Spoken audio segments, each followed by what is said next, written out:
بسم اللہ الرحمن الرحیم لن ینال اللہ لحومها ولا دماؤها ولکن ینالہ التقوی صدقت یا رب العالمین ان اللہ وملائکتہ یصلون علی النبی یا ایہا الذین آمنوا صلوا علیہ وسلموا تسلیما بلغ العلا بکمالہ کشف الدجى بجمالہ حسنت جمیع خصالہ بلغ العلا بکمالہ کشف الدجى بجمالہ حسنت جمیع خصالہ۔ اللہ رب العزت کا بے پناہ احسان ہے کہ اس نے دین سمجھنے کے لیے جمع فرمایا۔ اللہ تعالی ہم سبھی کا مل بیٹھنا اپنی بارگاہ میں قبول و منظور فرمائے اور دین سمجھ کر اس پر عمل کی توفیق عطا فرمائے۔ قرآن مجید کی ایک آیت کا مختصر سا حصہ تلاوت کیا ہے۔ اللہ تعالیٰ کلام لا ریب کو سمجھ کر عمل کی توفیق عطا فرمائے۔ چند ایام کے بعد ماہ ذی الحجہ کا آغاز ہونے والا ہے، جو اسلامی مہینوں کے اعتبار سے آخری مہینہ ہے سال کا، اور اس کے اندر ایک عظیم قربانی جس کو سنت ابراہیم کہا جاتا ہے، اس کے حوالے سے امت مصطفیٰ صلی اللہ علیہ وسلم کے اندر بھی قربانی کرنا صاحب نصاب پر واجب ہوتا ہے۔ اللہ تعالیٰ نے جب انسان کو تخلیق فرمایا، آدم علیہ السلام کے زمانے سے لے کر آج تک ہر امت میں قربانی جاری رہی ہے۔ ہر امت کا طریقہ کار مختلف ہوتا تھا، اور ابراہیم علیہ السلام نے جو اپنے لخت جگر کی قربانی پیش کی، اسی طریقے کو امت مصطفیٰ صلی اللہ علیہ وسلم کے اندر باقی رکھا گیا، اور اسی کے مطابق ہم سب کو قربانی کرنے کا حکم ہے۔ آج کی نشست میں چند ایک وہ ضروری باتیں جو ہمارے عوام الناس کے اندر اتنی غلط مشہور ہو گئی کہ وہ نسل در نسل آگے چلنے لگی، اور ہم نے اس کے بارے میں صحیح علم سیکھنے کی کچھ کوشش بھی نہیں کی، اور اگر کسی نے سمجھانا چاہا تو ہم نے یہ کہہ کے رد کر دیا کہ مولویوں کی تو آپس میں ایک نہیں ہوتی، ہم کیا کریں، ہم کس کی مانیں۔ حالانکہ اللہ رب العزت نے قرآن پاک میں جگہ جگہ یہ ارشاد فرمایا کہ کیا تم غور و فکر نہیں کرتے؟ دین کا بنیادی علم حاصل کرنا ہر مسلمان کے لیے فرض ہے، وہ چاہے مرد ہو چاہے عورت ہو۔ قربانی کرنا دین اسلام کے اندر واجب ہے، اور اس کا علم حاصل کرنا بھی انسان کے لیے واجب ہے کہ وہ اس کے متعلق جو بنیادی باتیں ہیں ان کا علم حاصل کرے۔ قرآن مجید کی جو آیت مقدسہ تلاوت کی ہے وہ ایک مسلمان کے لیے بڑی قابل توجہ ہے۔ اللہ رب العزت نے ہم لوگوں سے خطاب کرتے ہوئے ارشاد فرمایا کہ اللہ کو تمہارے جانور کا نہ خون پہنچتا ہے نہ گوشت پہنچتا ہے۔ خون جو ہوتا ہے وہ زمین پر بہہ جاتا ہے، اور گوشت جو ہے وہ انسانوں کے پیٹ میں چلا جاتا ہے۔ اللہ تعالیٰ فرما رہا ہے لن ینال اللہ کو نہیں پہنچتا، نہ جانور کا خون پہنچتا ہے نہ اس کا گوشت پہنچتا ہے۔ تو پھر قربانی تو ہم اللہ کے نام پہ کرتے ہیں، تو پھر اللہ کی بارگاہ میں کیا پہنچتا ہے؟ تو اللہ رب العزت نے ارشاد فرمایا کہ اگر قربانی میرے نام پر کی ہے تو میرے پاس جو پہنچتی ہے وہ تمہارے دل کی نیت پہنچتی ہے کہ تم نے کس نیت کے ساتھ جانور کے اوپر چھری چلائی تھی۔ خون بھی زمین پہ رہ گیا، گوشت بھی زمین پہ رہ گیا، اور اللہ کی بارگاہ میں جو پہنچتی ہے وہ مسلمان کی نیت پہنچتی ہے۔ اب اگر ایک مسلمان کی نیت صرف یہ ہے کہ میں نے اپنے رب کو راضی کرنا ہے، تو یہ ایسی نیت ہی اللہ کی بارگاہ میں پہنچے گی۔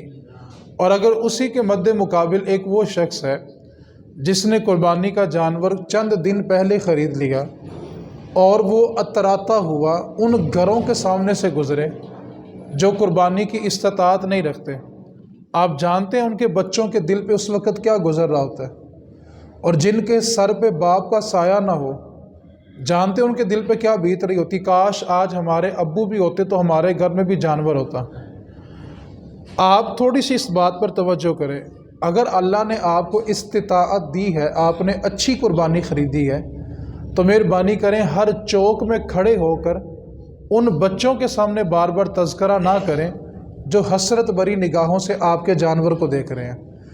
آپ نہیں جانتے کہ آپ کے جانور کو دیکھنے کے لیے وہ بچے بھی آتے ہیں جن کے سر پہ باپ کا سایہ نہیں ہوتا۔ آپ کے جانور کو دیکھنے کے لیے وہ بچے بھی آتے ہیں جن کا باپ سارا دن تپتی دھوپ میں مزدوری کر کے 2 وقت ان کا پیٹ پالتا ہے۔ اللہ نے اگر آپ کو استطاعت دی ہے تو اس کی نمائش نہ کریں۔ ہم بعض اوقات اپنی عبادت کی نمائش کر کے اس کا جو اجر ہوتا ہے اس سے محروم ہو جاتے ہیں۔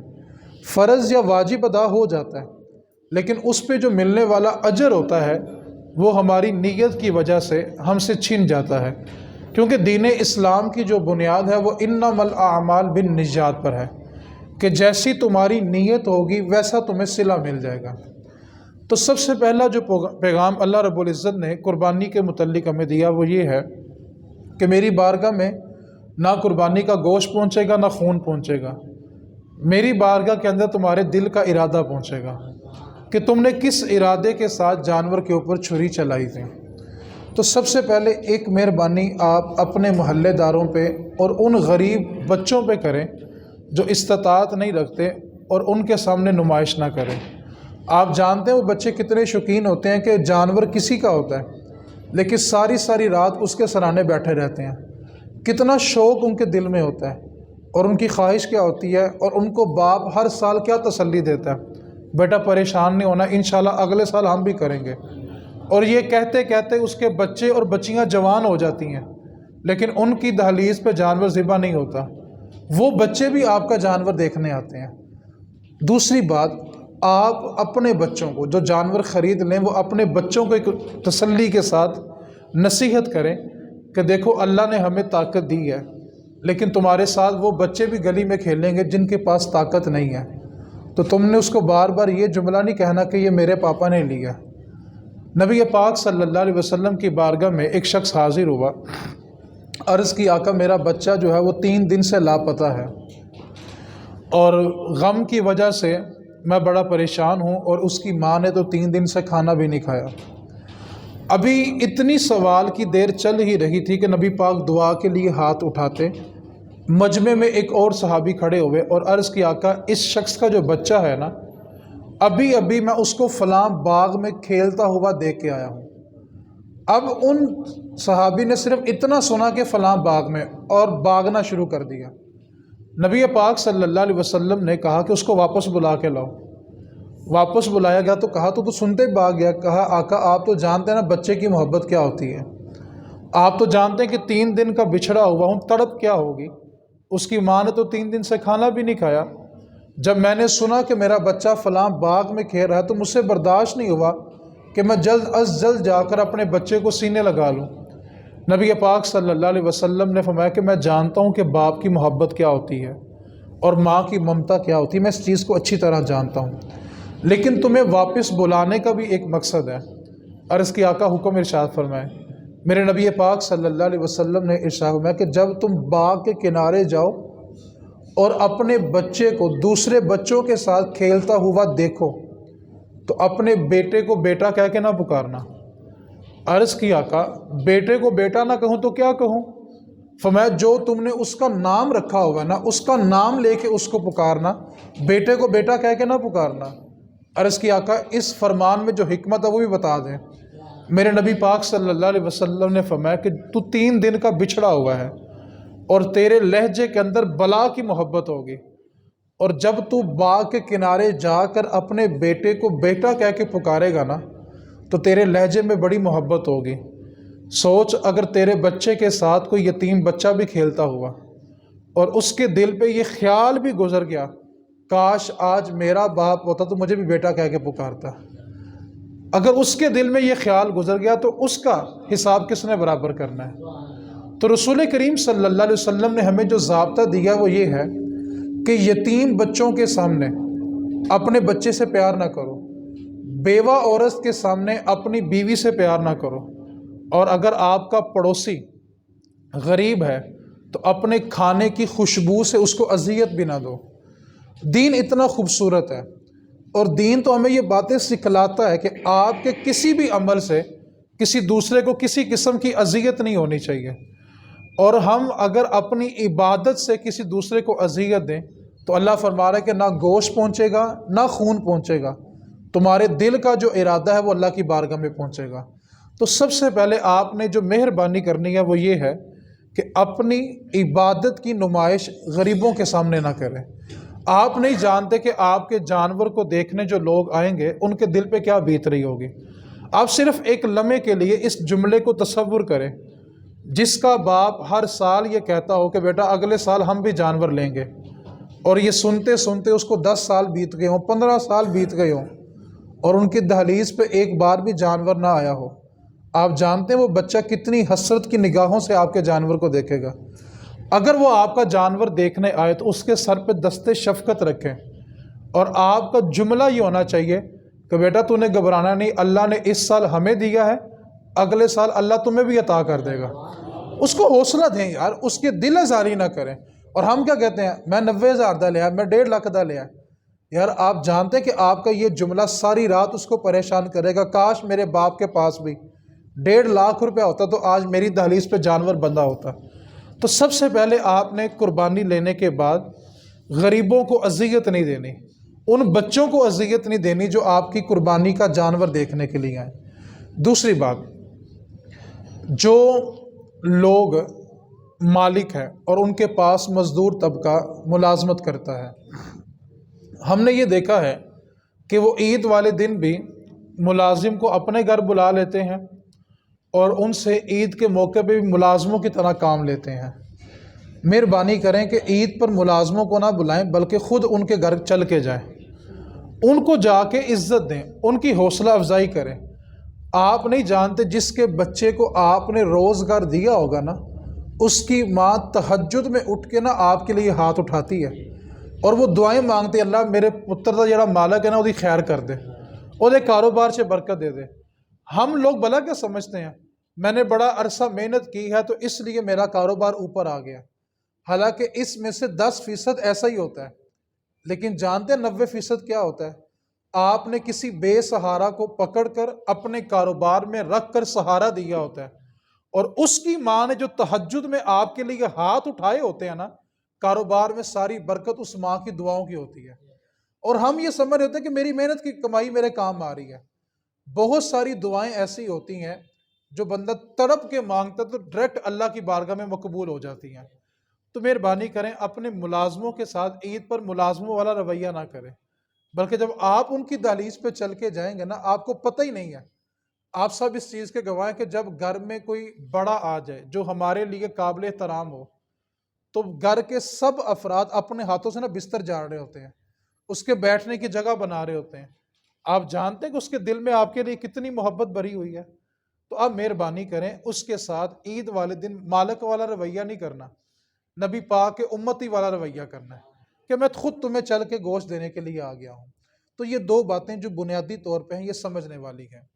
تیسری بات جو ہمارے لیے بڑی قابل توجہ ہے، اکثر احباب ایسے ہیں، اکثر جن کے گھر والے قربانی نہیں کرتے، خود کر لیتے ہیں لیکن گھر والے نہیں کرتے۔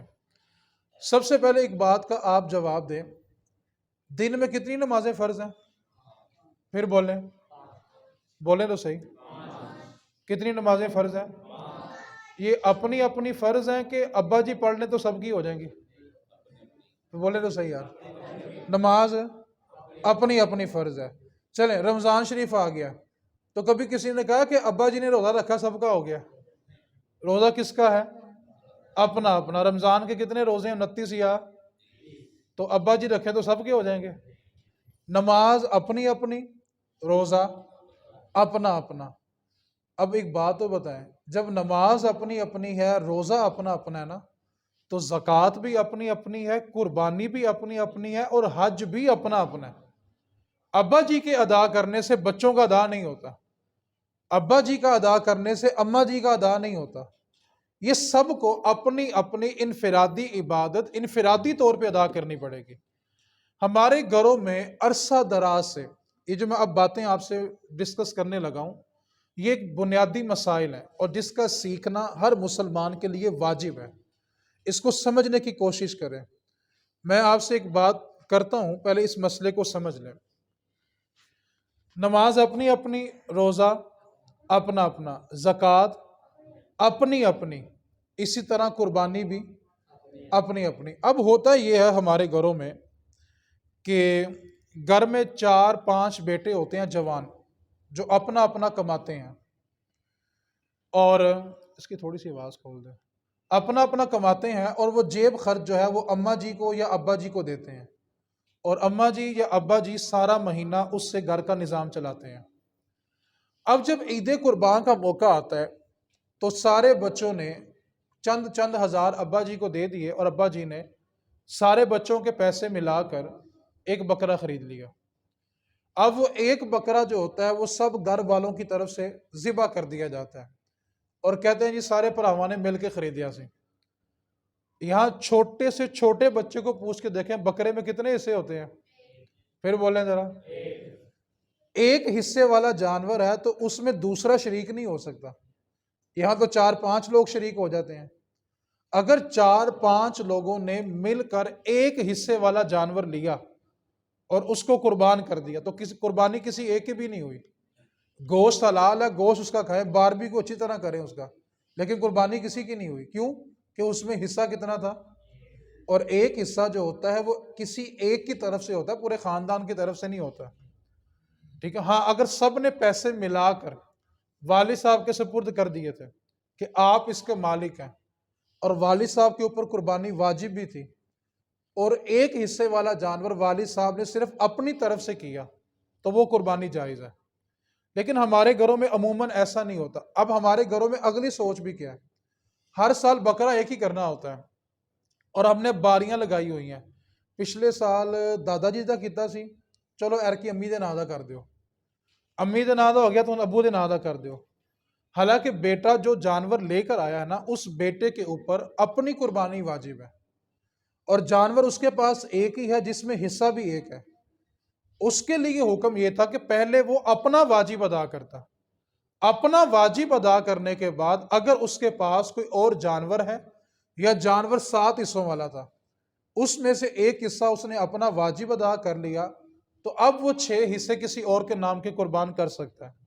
لیکن یہاں پہ جانور بھی ایک ہوتا بھی ایک حصے والا ہے، اور ہر سال باری لگائی ہوتی ہے۔ ٹھیک ہے، کہ ایک سال اس کے نام کا کر لیا، ایک سال اس کے نام کا کر لیا۔ یہ قربانی کسی کی طرف سے نہیں ہوتی، اور جو بندہ اس کو خرید کے لایا ہوتا ہے جس پہ قربانی واجب ہوتی ہے نا، ابھی اس کا واجب باقی ہوتا ہے۔ اب اس کے لیے حکم ہے کہ وہ نیا جانور لے کے آئے اور دوبارہ لا کر اپنا واجب ادا کرے۔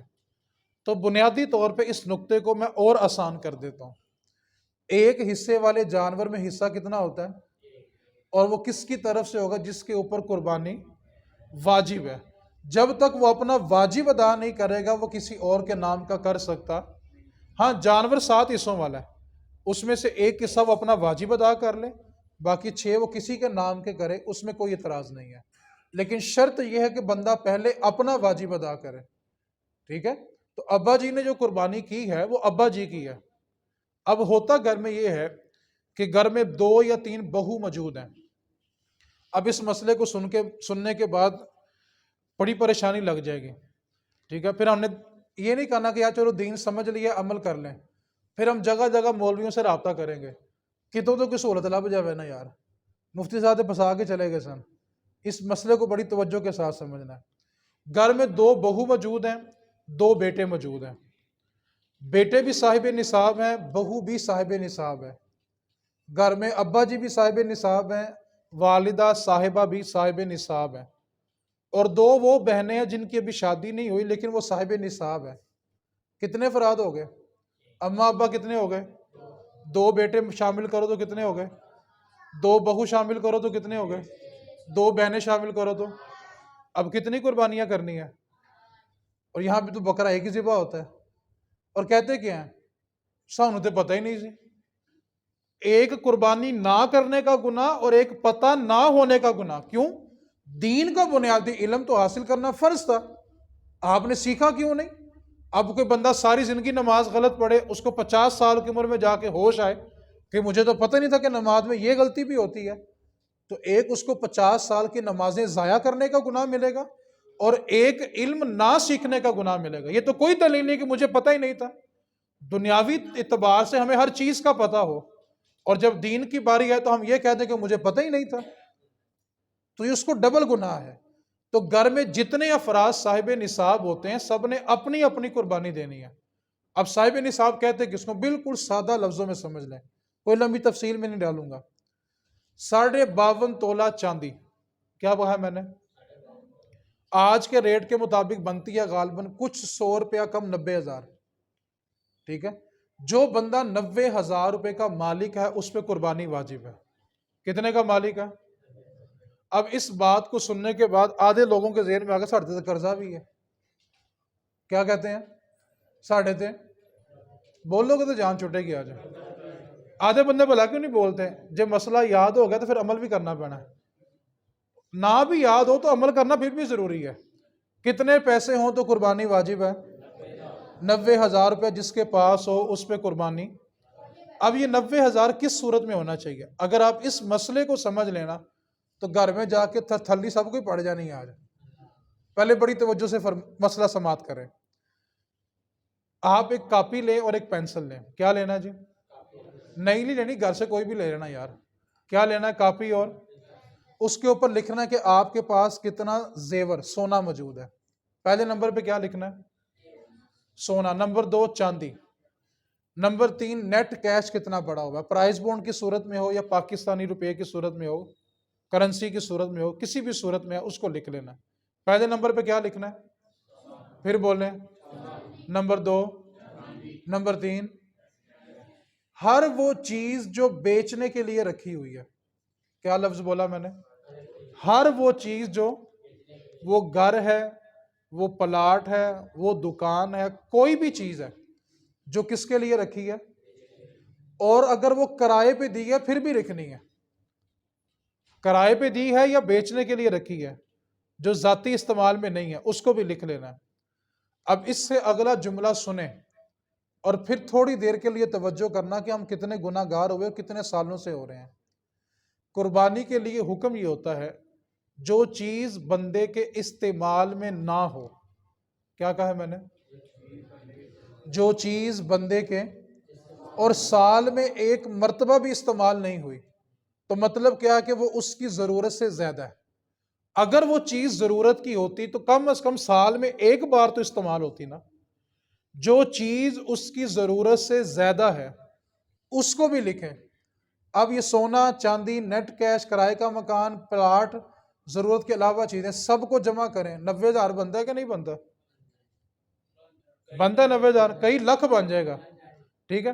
اب یہاں پہ جو سوال میں نے آپ سے کرنا تھا، گھر میں جو بہو کا سامان پڑا ہوتا ہے کتنے کتنے سالوں سے بند پڑا ہوا ہے، کبھی کھول کے دیکھا بھی ہے اس کو کہ نہیں؟ اگر وہ ضرورت کا ہوتا تو کم از کم سال میں ایک مرتبہ تو استعمال ہوتا نا۔ اب بہو کے پاس 1 تولہ سونا ہو، جہیز اس کا 5 لاکھ کا پڑا ہو، 10,000 روپیہ کیش ہو، بتائیں سارا کچھ ملا کے 90,000 بنتا ہے کہ نہیں بنتا؟ تو بہو پہ اپنی طرف سے قربانی کرنا الگ واجب ہے۔ آپ اس نقطے کے اوپر آ کے اپنے ارد گرد نظر دوڑائیں تو ہر کسی کے ذہن میں اس وقت بھلا کہ گھوم رہا ہے، سانو تے پتہ ہی کوئی نہیں سی، کیا ذہن میں گھوم رہا ہے؟ سانو تے تو کس نے سیکھنا تھا میرے بھائی؟ ہر کسی پہ الگ الگ قربانی واجب ہے، اور جتنے سالوں سے واجب ہے نا اتنے سالوں کا ایک ایک بکرا پیش کرو۔ جب تک نہیں کریں گے واجب سر پہ کھڑا اور گناہ گار ہوں گے۔ ہر وہ چیز جو ضرورت سے زیادہ، ہاں جو چیز آپ کی استعمال میں ہے اس پہ قربانی نہیں ہوتی۔ جیسے آپ نے اگر کہتے ہیں انگوٹھی کے اندر ہیرا رکھا ہوا ہے، کروڑ روپے کا ہو، آپ کے استعمال پہ اس پہ قربانی نہیں ہے، اس پہ زکوٰۃ نہیں ہے۔ جو چیز آپ کے ذاتی استعمال میں اس پہ قربانی نہیں ہوتی۔ جو چیز ضرورت کے علاوہ پڑی ہوئی ہے اور سال میں ایک مرتبہ بھی استعمال نہیں ہوتی اس پہ قربانی دینا واجب ہوتا ہے۔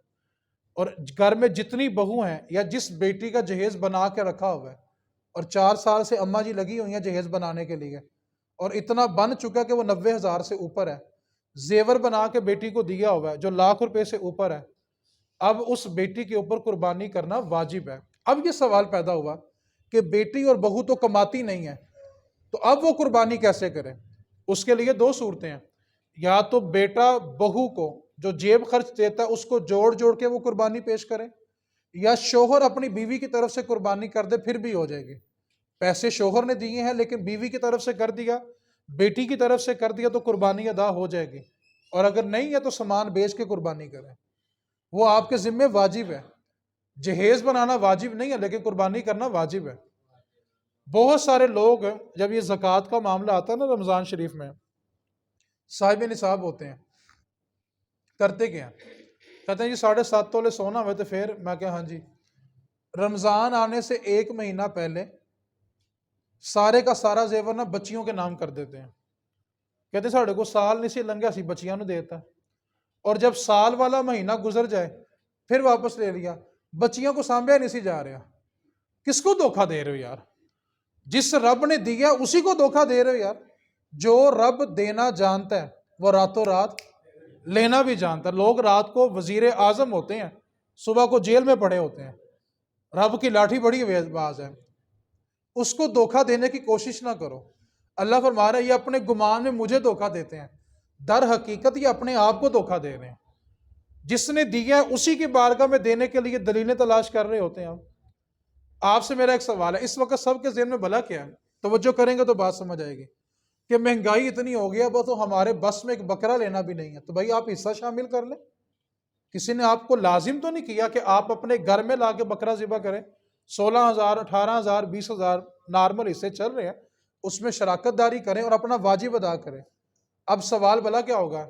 یقین کرو مفتی صاحب حالات اننے کا ٹائٹ ہوگا نہیں کہ 20,000 کرنا مشکل ہو گیا۔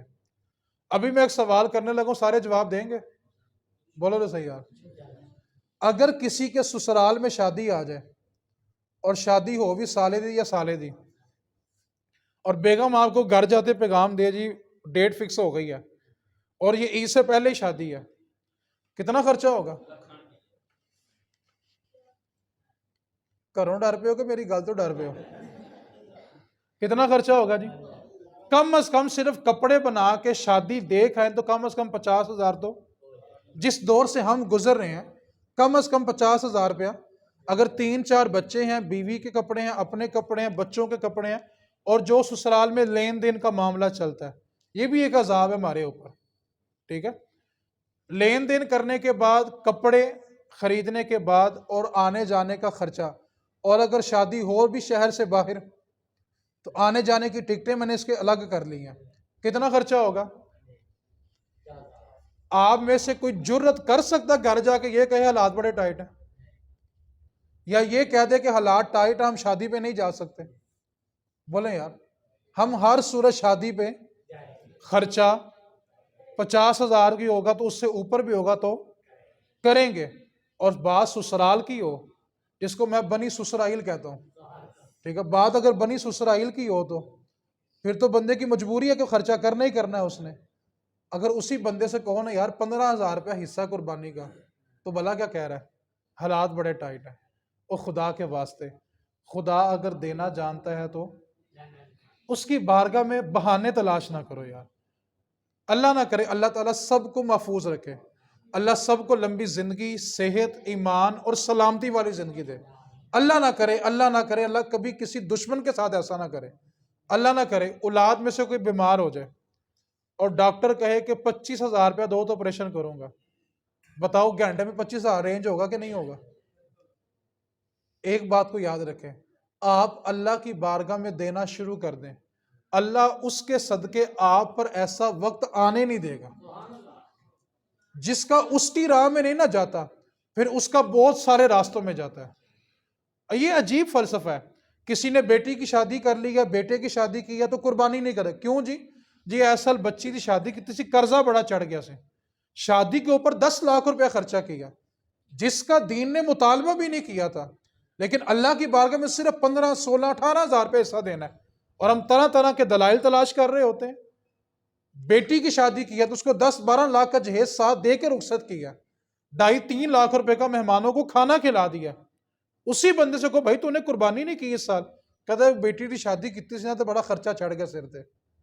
آپ کیا سمجھتے ہیں اللہ کی بارگاہ میں تم نہیں دیتے؟ خدا کی قسم جب تک رب قبول نہ کرے اس کی بارگاہ میں خرچ ہی نہیں ہوتا۔ آپ کو بے شمار لوگ ایسے ملیں گے جنہوں نے گھروں میں کتے پالے ہوئے ہیں اور ان کے اوپر ماہانہ ہزاروں روپیہ خرچ ہوتا ہے، ان کے لیے الگ سے اے سی لگوائے ہوئے ہیں، قربانی نہیں کریں گے، کیا کہیں گے؟ یقین کرو حالات ہی بڑے ٹائٹ ہو گئے ہیں۔ آپ یقین کریں، جو اللہ کی بارگاہ میں بار بار یہ کہے نا کہ حالات بڑے ٹائٹ ہو گئے ہیں، خدا کی قسم کبھی کھلتے ہی نہیں ہیں۔ یہ حدیث پاک کے الفاظ ہیں کہ بندہ جب یہ کہنا شروع کر دینا میں کنی باری دعا مانگی قبول ہی نہیں ہوتی، حدیث پاک کے الفاظ ہیں، پھر قبول نہیں ہوتی۔ اس واسطے اللہ نہ کرے اللہ کسی دشمن کے اوپر برا وقت نہ لائے، اگر آ جائے تو ہم کیا کریں گے؟ خرچ کریں گے کہ نہیں کریں گے؟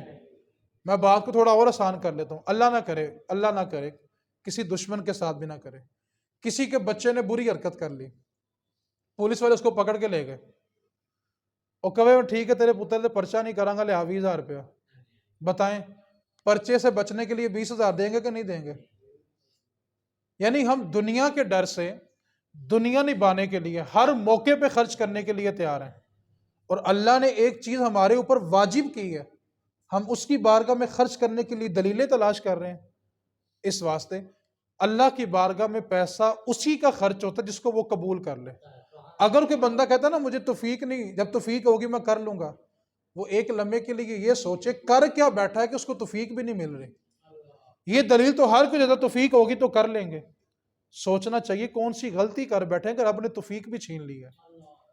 آپ تصور تو کریں جس کا مال اللہ کی بارگاہ میں نہ خرچ ہو، اس نے کہاں کہاں پھر خرچ کرنا ہوتا ہے۔ اس واسطے ہر بندہ کہتا ہے میرا مال، اس کے مال دو ہی ہیں، پہلا وہ جو اس نے کھا لیا اور ہضم کر لیا، دوسرا وہ جو اس نے پہن لیا اور پرانا کر دیا، باقی مال اس کا نہیں ہے، وہ چھوڑ کے چلا جائے گا اور اس کے پیچھے والے اس کے بارے جھگڑتے پھریں گے۔ اس واسطے آپ اپنے آپ کو اور اپنے بچوں کو اس بات پر پابند کریں۔ آپ مجھے ایک بات بتائیں، تھوڑی توجہ کریں گے تو بات اور آسان ہو جائے گی۔ ہمارا ماہانہ جو خرچ ہوتا ہے ایک گھر کا، جو بالکل نارمل خرچ ہے، اگر 4 افراد بھی ہیں تو 30 سے 35,000 روپیہ ایک گھر کا خرچہ نارمل اتنا ہو جاتا ہے، اس سے کم خرچہ کسی کا نہیں ہے۔ جو 3-4 افراد ہیں، جو جتنے افراد زیادہ ان کا خرچہ اتنا زیادہ ہے۔ اچھا 35,000 ہر مہینے خرچ ہو تو سال کے کتنے ہو گئے بولا؟ کوئی 4 لاکھ کے قریب بن گیا کہ نہیں بن گیا؟ بن گیا، اور سال کے بعد صرف 18,000 دینا ہو تو۔ اس واسطے اللہ کی بارگاہ میں ہیلے بہانے تلاش نہ کریں۔ اللہ نے اگر آپ کو استطاعت دی ہے تو اس کی بارگاہ میں ضرور خرچ کریں۔ بہت سارے لوگ ایسے بھی ہیں جو ایک نہیں کرتے، کئی کرتے ہیں، ٹھیک ہے، اللہ تعالیٰ ان کو استقامت دے۔ 2 باتیں میں نے آپ سے گوشت، پہلی بات یہ ہے کہ اللہ کی بارگاہ میں خون اور گوشت نہیں پہنچنا، آپ کے دل کا ارادہ پہنچنا ہے۔ اور جو بچے آپ کی قربانی کا جانور دیکھنے آئیں ان کی دل آزاری نہ کریں، دست شفقت رکھیں اور ان کو حوصلہ دیں کہ یار کوئی بات نہیں، انشاءاللہ اگلے سال آپ کے گھر کے باہر بھی بندہ ہوگا۔ آخری جملہ جو میں نے بولنا ہے اس کے لیے تھوڑی سی آپ کی توجہ چاہتا ہوں میں۔ ابھی یہ چند دن کے بعد خریداری شروع ہو جائے گی، یعنی ابھی لوگ انتظار کر رہے ہیں کسی کو تنخواہ مل جائے، کوئی پیسے مل جائیں، جیسے ہی چاند چڑھے گا ذی الحج کا تو قربانی کی خریداری شروع ہو جاتی ہے۔ اب ہوتا کیا ہے، نوجوان طبقہ جو ہے نا وہ جانور باندھتا ہے گلی میں، چوک میں، آگے لگاتا ہے موٹر سائیکل یا سیڑھی یا کنات لگا کے رستہ روک دیتے ہیں۔ نبی پاک صلی اللہ علیہ وسلم کی شریعت میں راستہ روک کر نماز جنازہ پڑھنا بھی جائز نہیں ہے جس سے گزرنے والوں کو اذیت ہو۔ آپ نے قربانی لی ہے اللہ کے لیے، کم از کم گزرنے والوں کو اذیت نہ دیں۔ آپ کو کس نے اختیار دیا کہ آپ چلتا راستہ روک دیں؟ رسول کریم صلی اللہ علیہ وسلم چند صحابہ کے پاس سے گزرے جو گلی کے کنارے کھڑے تھے، صحابہ نے نبی پاک کو سلام کیا، حضور نے جواب ہی نہیں دیا، سیدھا مسجد نبوی میں داخل ہو گئے۔ صحابہ پیچھے بھاگتے ہوئے، آقا آپ ہم سے ناراض ہو گئے ہیں، ہم سے کیا خطا ہوگی، ہماری اصلاح فرما دیں۔ نبی پاک نے فرمایا کہ تم رستہ روک کے کھڑے تھے، کیا تم نے رستے کا حق ادا کیا تھا؟ تمہیں کس نے رخصت دی تھی کہ تم رستہ بند کر کے کھڑے ہوتے؟ عرض کیا آقا رستے کا حق کیا ہے؟ فرمایا سب سے پہلا حق یہ ہے کہ گزرنے والے کو اذیت نہ ہو۔ نمبر 2، اگر تم گلی کے کنارے کھڑے ہو تو تمہاری نگاہیں نیچے ہونی چاہیے، اور اگر کوئی عورت گزرے تو اپنے آپ کو محفوظ سمجھے۔ جو یہ جانوروں کے ارد گرد ماحول بنا ہوتا ہے، خواتین سکون سے گزر جاتی ہیں۔ اچھا قربانی کس کے لیے لی ہے؟ پھر بولیں اپنی عبادت ادا کرنے کے لیے، اللہ کی عبادت کرنا اپنا واجب ادا کرنے کے لیے۔ اچھا، قربانی کی حفاظت کر رہے ہیں جو ایک عبادت ہے، اور ساری رات اس جانور کے سرانے بیٹھ کے ٹک ٹاک چل رہا ہوتا ہے، گانے چل رہے ہوتے ہیں، فلمیں چل رہی ہوتی ہیں، یہ کون سی عبادت ہے بھائی؟ 10 دن تم نے ناچ گانا دیکھ دیکھ کے اس کی حفاظت کی ہے، اور قربانی والے دن تم باربیکیو کر رہے ہوتے ہو؟ یہ کوئی عبادت ہے؟ آپ جانور کی حفاظت کریں، آپ کسی محفوظ جگہ پہ اس کو باندھیں جہاں سے گزرنے والوں کو اذیت نہ ہو۔ تو اس واسطے جانور خریدنے کے بعد کسی کو اذیت نہیں دینی۔ راستہ روکنا سخت گناہ گار ہے بندہ، وہ یہ سمجھے کہ میں اپنے جانور کی رکھوالی کر رہا ہوں، نہیں، وہ اپنے نامہ مال میں گناہ کر رہا ہے۔ آخری جملہ، ناخن اور بال تراشنے کا مسئلہ لوگ ہر سال پوچھتے ہیں، جی ناخن تراش لیں، بال تراش لیں۔ سادہ سے ایک جملہ بس یاد رکھیں، جو تراش لیتے ہیں وہ گناہ گار نہیں ہے۔ کیا کہا میں نے؟ پھر بولیں یار، جو ناخن یا بال تراش لے وہ گناہ گار، اور جو نہیں تراشے گا ثواب ملے گا۔ بس یہ دو ٹوک بات یاد رکھیں، جو نہیں تراشے گا اس کو کیا ملے گا، اور جو تراش لے وہ گناہ گار نہیں ہے۔ جو چاند نظر آنے کے بعد سے لے کے قربانی کرنے تک نہیں تراشتا اس کو ثواب ملے گا۔ اگر کسی نے تراش لی ہے تو وہ گناہ گار نہیں ہوگا۔ کوئی کہتے لوگوں تم نے ناخن کاٹ لی، کچھ نہیں ہوتا۔ ہاں، کسی بندے کے ناخن اور بال 40 دن سے اوپر ہو گئے، کاٹے ہی نہیں ہیں، اب تو اس کے لیے واجب ہے کہ وہ کاٹے، نہیں کاٹے گا تو گناہ گار ہوگا۔ اس واسطے اللہ کریم کی بارگاہ میں دعا کر اللہ تعالیٰ ہمیں دین کی سمجھ کے ساتھ عمل کی توفیق عطا فرمائے۔ وما علینا الا البلاغ۔